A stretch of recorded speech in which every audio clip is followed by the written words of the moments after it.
Bonjour à toutes et à tous. Bienvenue pour ce troisième Before Work. Je suis ravie de vous accueillir de bon matin pour passer une demi-heure avec vous. Alors pour ceux et celles qui connaissent pas encore le principe, l'idée c'est qu'on passe une demi-heure avec une invitée. Aujourd'hui, Sarah Allard. Bonjour Sarah. Bonjour Fabienne, bonjour à toutes et à tous, ravie d'être avec vous. Et je vous rappelle juste les petites règles pour démarrer. Vous pouvez utiliser le chat, certains le font déjà, voilà, pour nous dire bonjour, après pour participer, pour à la fois apporter vos témoignages, vos astuces aussi, et puis nous poser des questions. Sarah va vous faire une présentation très pratique pendant une demi-heure, et ensuite vous pourrez poser toutes vos questions. On restera pour ceux et celles qui peuvent aller au-delà d'une demi-heure. Donc moi, je suis Fabienne Broucaret, la fondatrice de My Happy Job by Moodwork, qui est un média en ligne dédié à la qualité du lieu de travail, au bien-être au travail. Et aujourd'hui, on vous invite à faire le plein de positif parce qu'en plein hiver, avec la crise du Covid qui continue, il y a pas mal de raisons de voir que le mauvais côté des choses. Et nous, on s'est dit qu'on allait essayer de vous envoyer plein d'énergie et de bonnes ondes. Et je me suis dit qu'il n'y avait personne de mieux que Sarah pour vous transmettre de l'énergie et de la bonne humeur aujourd'hui parce qu'elle est spécialiste en psychologie positive et elle vient de sortir un super livre alors que j'ai là qui s'appelle I Feel Good. Donc vous voyez par rapport au thème du jour, on est en plein dedans et qui va pouvoir vous partager plein d'astuces pour essayer de faire le plein de positif. Sarah, je te laisse la main. Merci beaucoup Fabienne pour cette présentation. Donc encore bonjour et bienvenue à tout le monde.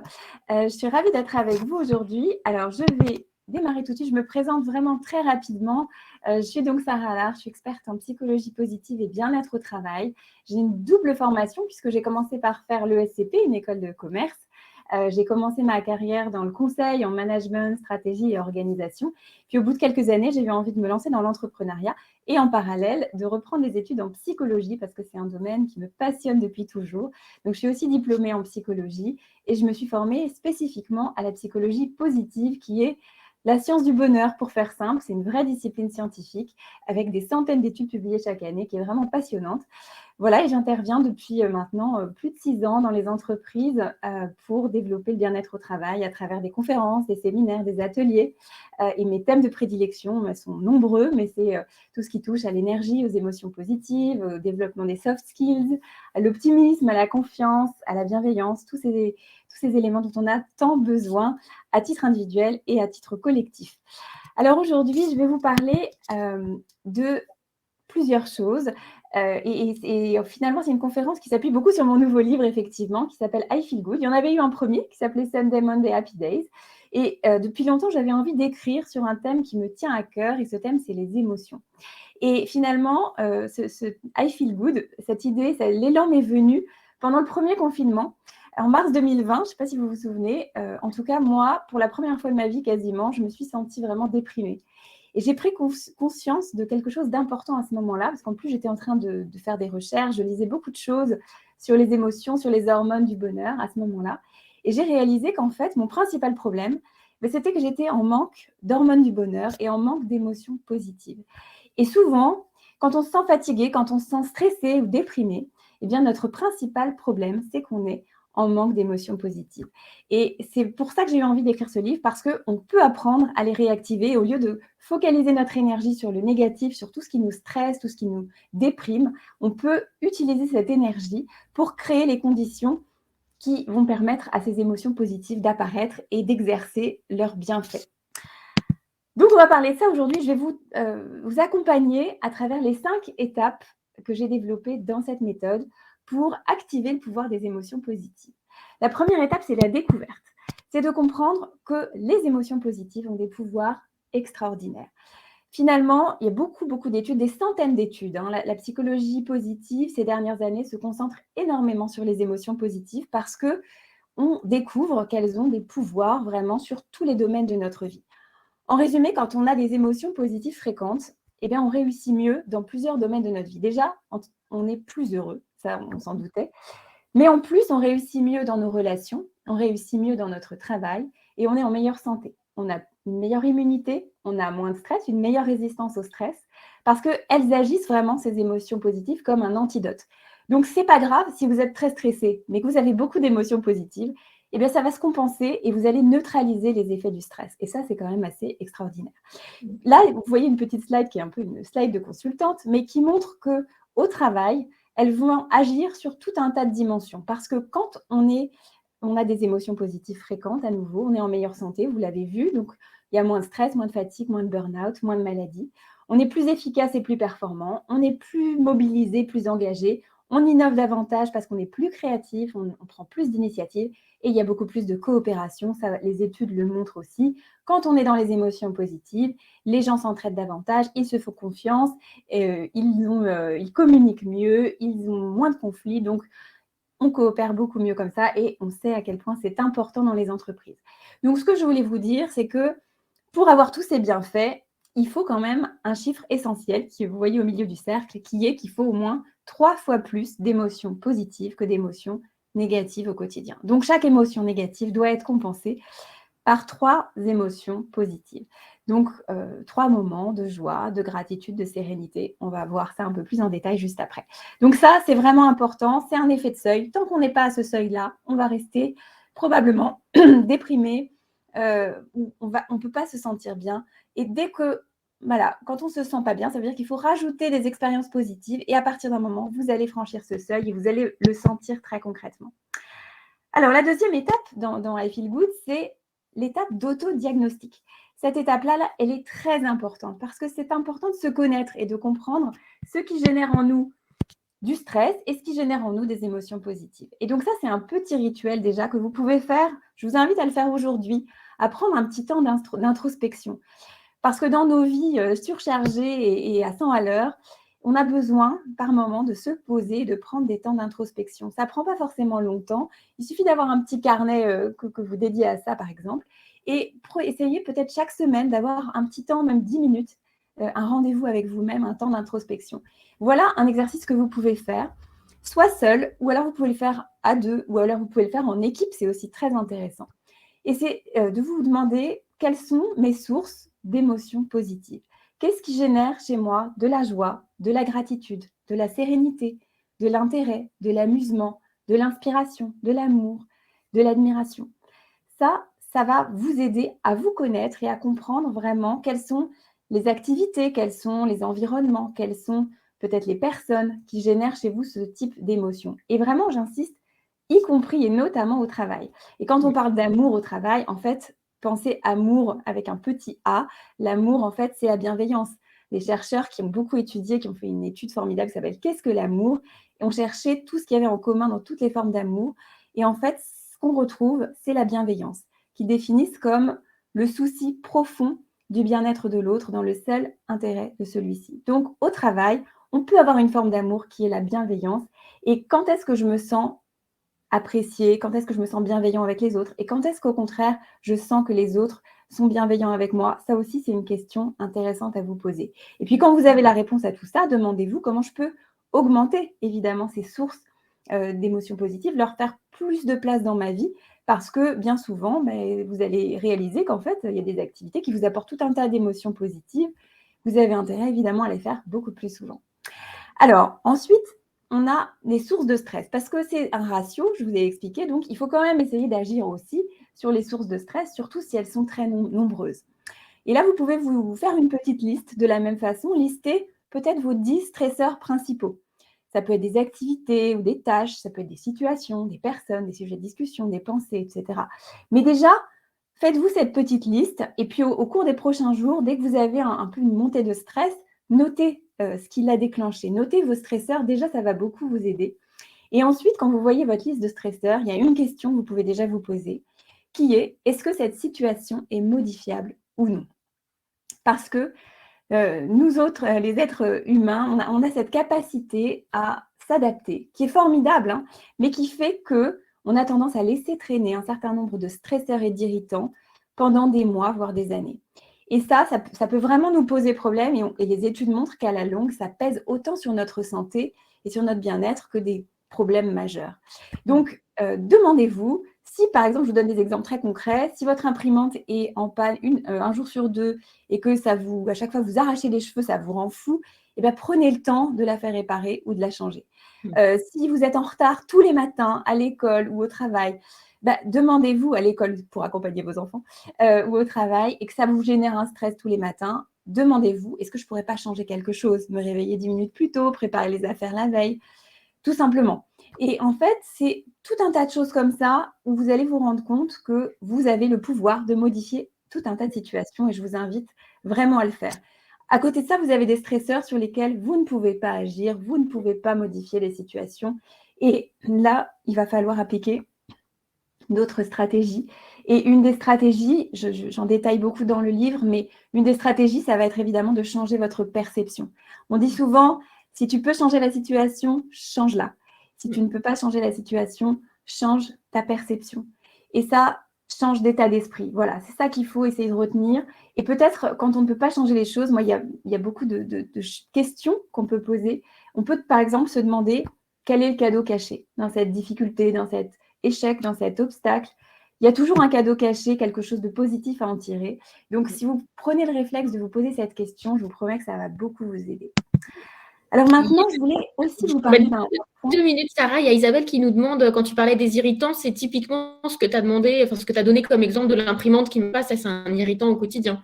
Exactement. C'est ce genre-là. Un irritant au quotidien où c'est le matin, c'est super compliqué avec mes enfants. Du coup, j'arrive toujours très en retard ou très de mauvaise humeur au travail, etc. Toutes ces petites choses-là qui nous irritent, qui nous stressent, qui sont Un pas peu les grains de vraiment sable, en oui, soi. au quotidien. Voilà, ou peut-être que je regarde mes emails systématiquement le soir, alors que c'est pas le moment de le regarder, mais j'ai comme ce petit réflexe compulsif et ça me stresse à chaque fois et c'est normal. Et bien ça, je peux trouver voilà, changer d'habitude, je peux changer cette situation. Voilà, c'est ça un exemple.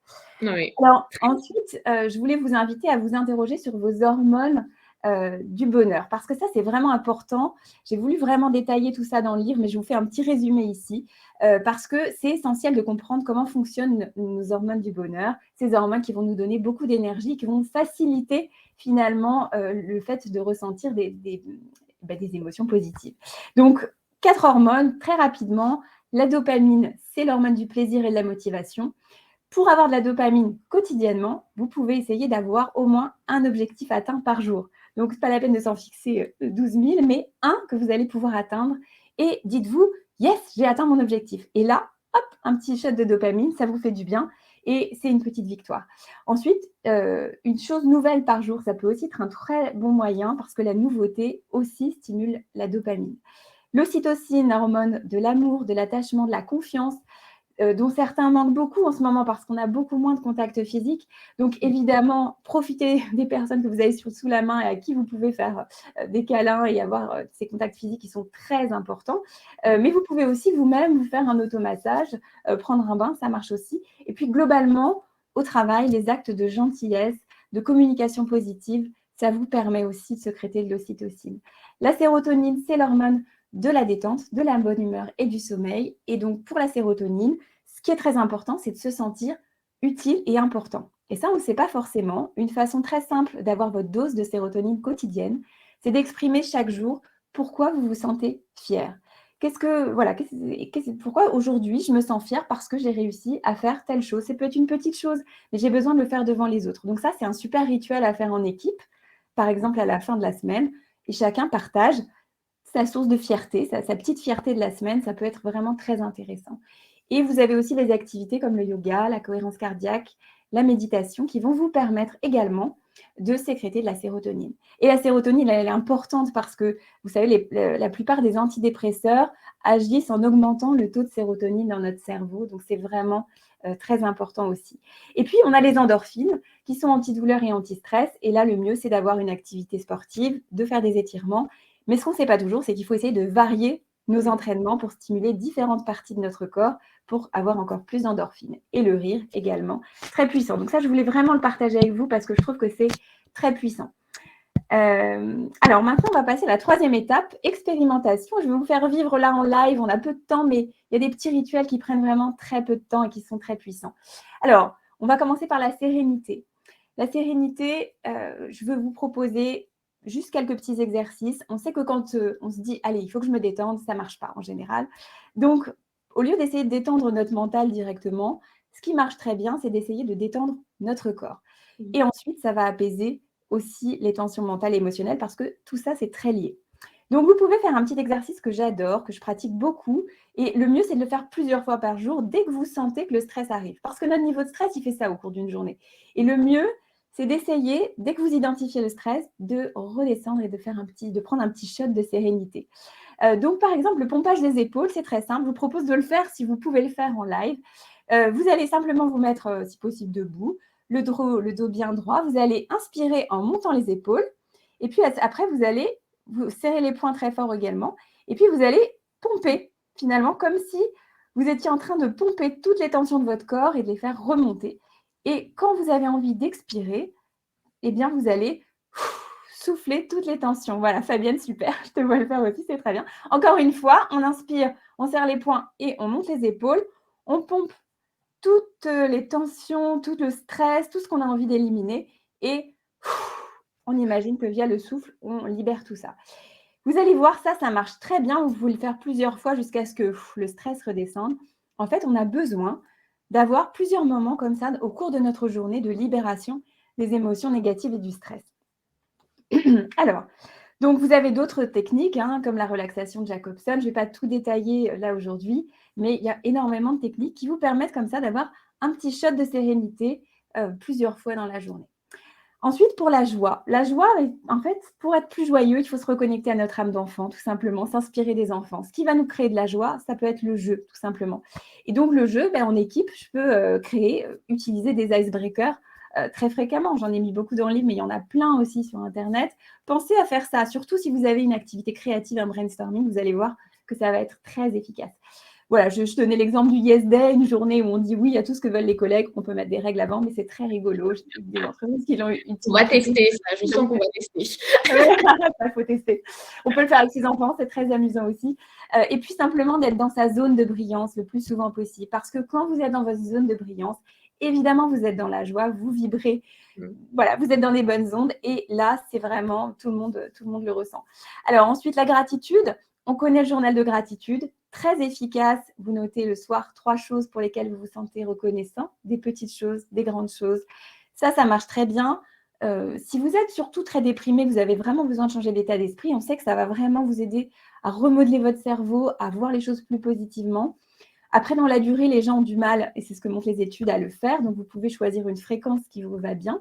Mais vous pouvez aussi créer d'autres rituels. Moi, j'aime beaucoup, par exemple, le rituel d'envoyer un petit message de remerciement chaque matin ou chaque début de semaine à quelqu'un qui a illuminé la journée précédente ou la semaine précédente. Ça, c'est merveilleux. Et en plus, vous faites du bien aussi aux autres. Ou alors, la marche de gratitude, que moi, je pratique beaucoup. Ça, c'est simplement de vous dire, quand vous allez marcher pour aller au travail ou pour vous promener, prenez 2-3 minutes au début pour essayer de provoquer en vous un shot de gratitude. Essayez de le faire là tout de suite, de vous dire, je me sens reconnaissant parce que je suis en bonne santé, parce que mes enfants sont en bonne santé, parce que j'ai un travail que j'aime, parce que j'ai des collègues super sympas, parce que j'ai des amis sur qui je peux compter, etc., etc. Peut-être que tout n'est pas vrai pour vous à l'instant T, mais en tout cas, vous avez certainement une longue liste de choses pour lesquelles vous pouvez vous sentir reconnaissant. Et là, vous allez voir qu'il se passe quelque chose dans votre corps. Et ça, c'est le signe qu'il y a une vraie émotion positive. En général, vous allez avoir une chaleur, une sensation très agréable de chaleur. Et ça montre qu'on est dans le vrai, qu'on est dans l'authentique et que vous faites du bien. Vous déchargez des hormones et des messages électriques qui sont très bénéfiques pour vous. Pour la confiance, je voulais vous donner deux petits trucs. Le premier, c'est des power postures. Vous savez, ces postures de pouvoir.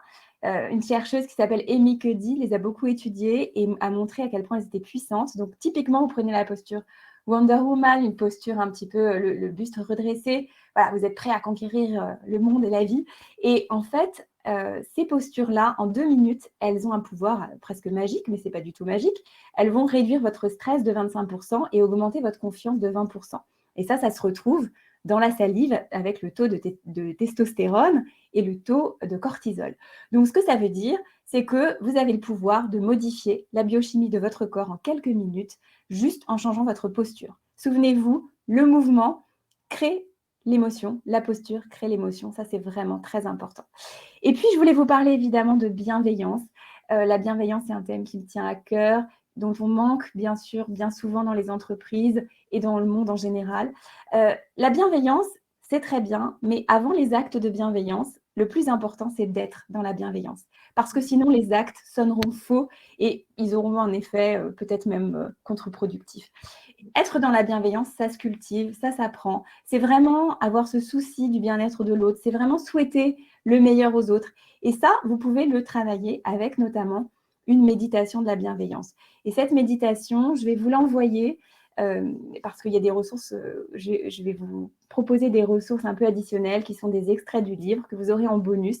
Et vous aurez donc une méditation guidée. Vous aurez également, j'ai oublié de le mentionner, mais pour la confiance, une visualisation créatrice. Un Super. exercice que j'aime beaucoup, avec une méthode qui s'appelle la méthode DROP, qui consiste à avoir spécifié son désir, puis vraiment visualiser le résultat et ressentir le résultat. Ensuite, visualiser les obstacles et le plan d'action, les étapes clés pour y arriver. Et puis enfin, voilà, un plan d'action concret qui va vous permettre d'arriver. Et ce qui est très intéressant avec cette visualisation créatrice, c'est qu'elle a été étudiée scientifiquement. C'est vrai qu'on parle beaucoup de la pensée positive, mais elle a été étudiée, cette pensée positive, notamment par une chercheuse qui s'appelle Gabrielle Oettingen de l'Université de New York et qui nous livre des secrets extraordinaires qui vont nous permettre d'exercer cette pensée positive. Vous aurez tout ça en bonus. Alors, sache Voilà. que tu as un vent de merci, de cœur et de gratitude dans le chat. Ah, bah, c'est génial. Merci, je vois. Ouais, je vois. Et du génial, coup, merci beaucoup. Et puis, ben, voilà, donc vous êtes en train de pratiquer la bienveillance, donc je vois que c'est déjà naturel pour vous. Et donc, les actes de bienveillance, c'est vraiment, une fois que vous êtes dans la bienveillance et que c'est authentique, alors oui, déjà naturellement, vous allez faire des actes de bienveillance, mais vous pouvez essayer d'en faire encore plus. Et déjà, l'écoute, c'est tellement rare, les gens qui écoutent vraiment. Donc, si vous offrez de l'écoute, c'est vraiment de la bienveillance. Remercier vraiment, féliciter les autres, les honorer pour ce qu'ils sont, se réjouir pour les autres. Ça, c'est très, très important, essentiel pour nos relations. On a tendance à un peu l'oublier. Et puis, voilà, aider. Enfin, vous pouvez vraiment faire plein de choses qui sont des manifestations de bienveillance. Alors, l'étape numéro 4, c'est la transformation. Et pour se transformer en profondeur, pour changer finalement votre personnalité émotionnelle, et ça, c'est quand même assez extraordinaire déjà de se dire qu'on peut le faire. Peut-être vous croyez que vous êtes anxieux, vous croyez que vous avez tendance à être toujours déprimé. Mais ce qu'a démontré la psychologie ces dernières années, c'est que finalement, on peut faire évoluer, on peut changer notre personnalité et notre personnalité émotionnelle. Et ça, je trouve ça extraordinaire et fabuleux. On n'est plus bloqué dans cette étiquette-là. La seule condition, c'est de le vouloir vraiment. C'est pas que les autres le veuillent, ça ne fonctionnera pas. Il faut que vous le vouliez vraiment. Et puis, c'est de mettre en place des actions parce que ça ne se fait pas tout seul. Alors, comment on fait pour transformer son terrain émotionnel? Voilà ce que je vous propose. La première chose, c'est de faire pétiller chaque journée. Ça veut dire que vous avez besoin, notre vie, c'est une collection de moments, c'est une collection de journées. Finalement, chaque journée compte et c'est pas de vous dire ah, ce sera plus tard, ça ira mieux quand il y aura plus le Covid, quand j'aurai changé de job, etc. Non, c'est maintenant, c'est aujourd'hui. Essayez de collectionner les petits moments de bonheur. C'est pas le problème, c'est pas l'objectif, pardon, c'est pas de feel good tout le temps. Personne ne se sent bien tout le temps. C'est de feel good souvent. C'est vraiment d'essayer de multiplier ces petits moments de joie, de gratitude. C'est comme ça que vous allez vous sentir bien. On ne cherche pas l'intensité, on cherche vraiment la fréquence. Ça, c'est un point vraiment important. Ensuite, vous allez essayer d'anticiper parce que c'est pas... finalement, on a quand même pas mal de temps. On pense toujours qu'on manque de temps, mais je suis sûre que le soir, il y a des moments où vous avez du temps. Et là, le problème, c'est que souvent, on plonge dans la facilité. On va se retrouver sur Netflix à regarder la série dramatique, alors que c'est notre moment pour nous ressourcer, pour nous régénérer. Et finalement, ça nous ferait du bien peut-être de lire un bon livre, de voir un bon film, d'écouter de la musique, de faire quelque chose qui nous fait vraiment du bien. Donc moi, je vous invite à créer votre réservoir positif. Ça va être un réservoir. Vous pouvez créer simplement une note sur votre téléphone et notez-y tous les livres que vous avez envie de lire, les films que vous avez envie de voir, les activités, les lieux, les expériences, les restos que vous avez envie de tester. Et comme ça, dès que vous avez du temps, vous allez chercher dans cette liste et au lieu d'aller dans la facilité, vous allez faire quelque chose qui va vous faire du bien. Et puis, adaptez-vous parce qu'on n'a pas beaucoup de temps, pas suffisamment peut-être pour faire tout ce qu'on voudrait faire pour notre bien-être. Et peut-être si vous n'avez pas le temps de faire 1 heure de yoga le matin ou 20 minutes de méditation, faites juste 5 minutes. Déjà, ça va vous changer d'état d'esprit, ça va vous faire beaucoup de bien et vous allez voir que ça va changer les choses.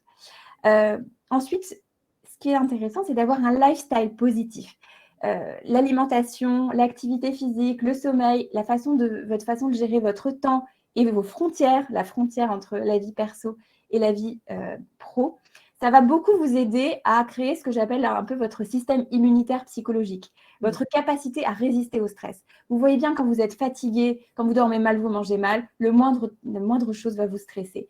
Et ça, en fait, c'est important, ce lifestyle, pour vous sentir globalement bien. Donc, par exemple, la dose magique de sport, c'est 3 fois 30 minutes d'activité physique d'intensité modérée chaque semaine. Donc, jogging, vélo, natation. Ça a le même effet, d'après les études, que les antidépresseurs et les anxiolytiques les plus puissants. Donc, c'est pas rien. Donc, vraiment, je vous invite à le faire. Et puis, améliorer son hygiène émotionnelle, c'est tout un sujet, évidemment. Là, je n'ai pas le temps de détailler, mais en gros, ce qui est important, c'est ces 3 éléments-là avec vos émotions négatives. C'est normal d'avoir des émotions négatives. Prenez-le simplement comme des informations. Ça vous donne une information qui est qu'un de vos besoins n'est pas satisfait. Donc, essayez de comprendre quand vous avez une émotion négative, déjà de l'identifier. Vous avez des sensations désagréables dans le corps, en général, c'est assez simple, et de la nommer. Essayez de trouver le mot le plus juste. Ensuite, essayez de la comprendre. Quel est le besoin qui se cache derrière cette émotion négative? Et puis, essayez d'agir, peut-être en allant parler à quelqu'un et exprimer votre frustration ou votre agacement, ou utiliser la communication non violente si possible, c'est plus efficace. Et puis, vraiment, essayez de faire changer cette situation si vous le pouvez. Et l'autre point vraiment très important, c'est d'être capable de réguler et d'exprimer ses émotions. Parce qu'on a besoin, les émotions négatives, c'est une énergie négative qu'on a besoin de faire sortir. Donc, trouvez votre façon de le faire. Ça peut être danser vos émotions, boxer vos émotions, ça peut être la respiration, ça peut être… Souvent, on a besoin de crier, vous savez, quand on ne se sent pas bien. Alors, la société ne nous permet pas vraiment de le faire facilement. Donc, soit on peut aller s'isoler et le faire, mais simplement, vous allez aux toilettes, vous êtes très énervé, vous faites comme si vous étiez en train de crier, mais vous faites juste sortir un souffle. Vous faites comme ça. Voilà. Et bien ça va beaucoup vous aider. Avec cette intention de vous libérer. Voilà, hurler dans un coussin, ça marche bien, effectivement. C'est très important, en fait, de libérer tout ça. Et vous pouvez aussi libérer en discutant, en parlant. La minute gros mots, parfois, ça peut aider aussi. Il y a plein de… Je vous livre des petits trucs très personnels, mais voilà, des sas de décompression où vous lâchez, vous avez le droit de râler, de dire tout ce que vous voulez. Ça fait un bien fou. Peut-être de l'écriture aussi, pour certains, ça peut aider aussi beaucoup, l'écriture des émotions. Et en tout cas, trouvez vos moyens de le faire et faites-le régulièrement. Et puis, on passe à la dernière étape. Quand vous avez travaillé sur vous, eh bien, je vous invite vraiment à passer à la contagion positive. Ça, c'est vraiment essentiel. Alors, je voudrais tout de suite vous donner un petit rituel parce que les émotions, elles sont extrêmement contagieuses. Bien plus que la Covid-19, en quelques secondes, en quelques millièmes de secondes, on est contaminé. Et ça, on en a tous fait l'expérience. Votre conjoint rentre stressé, vous l'avez vu, il n'a même pas ouvert la bouche, hop, vous êtes stressé. Quelqu'un entre en réunion, votre boss est complètement aussi en colère ou énervé, hop, l'ambiance change immédiatement et vous le ressentez. Donc là, vous pouvez essayer d'inverser les choses, vous pouvez décider d'être ce que j'appelle un atout positif. Et ça a été démontré scientifiquement. Quand vous décidez, avant d'entrer en contact avec les autres, d'être un atout positif, eh bien, vous allez le faire et ça va se faire tout simplement. Il suffit finalement de prendre cette décision, d'avoir cette intention. Donc, exemple, vous allez entrer en contact, vous allez entrer en réunion. Vous sentez que là, vous n'êtes pas bien en fait. Vous êtes un peu stressé, vous avez une réunion dans 5 minutes, vous avez quelques minutes pour redescendre. Vous allez aux toilettes, je sais pas, vous vous isolez et vous essayez de prendre le temps d'évacuer. Vous faites votre pompage des épaules, vous soufflez. Il y a plein de petites techniques, vous faites les techniques qui vous correspondent le mieux et vous essayez de libérer un petit peu, d'évacuer tout ça. Ensuite, vous vous interrogez sur votre intention. Qu'est-ce que j'ai envie de transmettre? De la joie, de l'amour, de la bienveillance? Eh bien voilà, dites-vous, c'est ça que je veux transmettre, tout simplement. Et essayez de le faire. Et naturellement, ça peut être juste un bonjour jovial, juste une plaisanterie, une bonne nouvelle, de la musique. Et voilà, vous allez voir que ça va fonctionner immédiatement et que les comportements, les paroles, tout va changer en fait. La créativité, l'humeur générale, et évidemment, ça va vous revenir en boomerang parce que ça marche comme ça, les émotions. Vous envoyez du positif, vous récoltez du positif. Vous envoyez du négatif, aïe, vous récoltez aussi du négatif. Voilà, on arrive à la fin. Donc, pour pouvoir libérer les personnes qui doivent partir, je voulais juste vous dire, moi j'appelle ça envoyer des bulles positives. Chaque jour. J'adore l'image. Comment? J'adore l'image d'envoyer des bulles positives. En fait, c'est vraiment chaque jour, on peut envoyer des centaines de bulles positives. Vous voyez là, tous les petits messages que vous avez envoyés dans ce chat, là, j'ai vu un tas de bulles positives, j'en ai capté un tas, et certains disent des fameuses ondes, et les bonnes ondes, les mauvaises ondes, c'est prouvé. Notre cœur émet effectivement des ondes qui sont reçues par déjà toutes les cellules de notre corps et par toutes les personnes autour. Donc voilà, pensez à envoyer des bulles positives avec conscience, intention, sincérité, et recevez aussi celles que vous captez, parce que vous allez en recevoir beaucoup aussi. Prenez le temps de les apprécier, parce qu'on prend rarement le temps de savourer un petit moment de remerciement. Voilà, je savoure là tout ce que vous m'envoyez. Karine qui nous dit qu'on devrait commencer tous nos matins avec toi, Sarah. Avec plaisir. C'était une joie d'être avec vous. Un grand, grand merci. Merci de m'envoyer plein de trucs positifs. J'espère que je vous en ai envoyé aussi. Oh oui. Et tu vois, quand on a imaginé ces Before Work, on s'est dit que c'était des moments feel good. Et là, je pense que tu ne pouvais pas mieux l'incarner. Donc, un grand merci. Et voilà, tous les retours dans le chat nous montrent ô combien ça a été apprécié et utile. Donc, merci beaucoup, Sarah. C'était vraiment un plaisir de démarrer la journée avec toi. Et ce que j'adore, c'est qu'on a plein de tips et de rituels, du coup, qu'on va pouvoir mettre en place dès aujourd'hui, soit tout seul, soit avec son équipe au travail. Donc, n'hésitez pas. Et en fait, vous avez le petit lien dont Sarah vous parlait. Du coup, le site s'affiche sarahallard.com le /before work. Et en fait, vous inquiétez pas, Nathan va vous envoyer rapidement, dans les jours à venir, un mail avec du coup toutes les ressources qu'il vous a partagées dans le chat, mais aussi du coup ce lien, comme ça vous pourrez faire votre méditation, aller voir voilà, tous les extraits que vous a mis du coup Sarah, et vous retrouverez la référence de son livre, tout sera aussi dans les mails. Et j'en profite aussi pour vous dire qu'on aura un prochain webinaire la semaine prochaine où on parlera d'hypersensibilité, de profil atypique. Et c'est le sujet justement de notre hors-série qui est sorti cette semaine, voilà, sur les différences. Et c'est aussi important de pouvoir du coup mettre en avant sa singularité au travail. Donc voilà, vous pourrez télécharger du coup le hors-série et aller voir le prochain du coup webinaire qui a lieu jeudi prochain. Mais merci beaucoup, Sarah. Merci beaucoup, Fabienne. Merci pour cette invitation et merci à tous pour ces petits messages adorables. Je suis ravie que ça vous ait fait du bien. Continuez, vraiment, c'est un vrai travail, mais tellement gratifiant, tellement positif de travailler sur ces émotions. Donc, multipliez ces petits moments de bonheur et vous allez voir que tout va bien se passer. Et oui, ça change la couleur de nos journées, c'est ça qui est chouette. Et je pense qu'on a bien montré voilà, en une demi-heure. Bravo. Et merci beaucoup, Sarah. Je te souhaite une excellente journée. Et puis, je vous dis à bientôt sur My Happy Job. Et puis, allez voir aussi le site de Sarah. Vous verrez, il y a plein de ressources et notamment ses livres. Merci, Sarah.